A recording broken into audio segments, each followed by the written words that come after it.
මනෝ පුබ්බංගමා ධම්මා. හැම එකකටම මූලික වෙන්නේ මොකක්ද? හිත. සූත්‍රයක් තියෙනවා අබේරාජ කුමාර සූත්‍රය කියලා. මේක හරි අපූර්වයි හොඳ.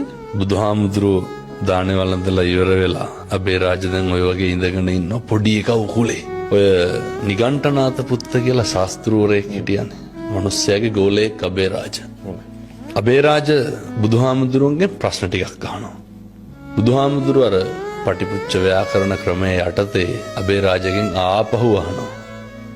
අබේරාජ පොඩි එකා ඔය උකුලේ ඉන්නවනේ. පොඩි එකාගේ කටේ කැබිලිති කටුවක් තියෙනවා. අහනවා අබේරාජ ඕක හිර වෙලා තිබ්බොත් මොකද කරන්නේ කියලා. අබේරාජ කොහොමද උත්තර දෙන්නේ? බුදුහාමුදුරුවනේ ඇදලා ගන්නවා. බුදුහාමුදුරුවෝ මොකටද ඇදලා ගන්නෙ? පොඩි එකා බේර ගන්න ඕනේ. පැහැදිලිද මං කියන එක? එහෙමයි.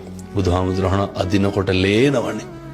කෑ ගහනවනේ. රිදෙනවනේ. ඔව් ඒත් බුදුහාමුදුරුවනේ පොඩි එකා බේර ගන්න ඕනේ. අබේරාජගේ සිතුවිල්ල මොකද්ද?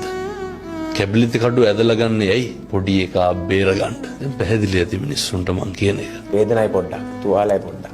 සිතුවිල්ල මරන්න නෙමෙයි, බේර ගන්න.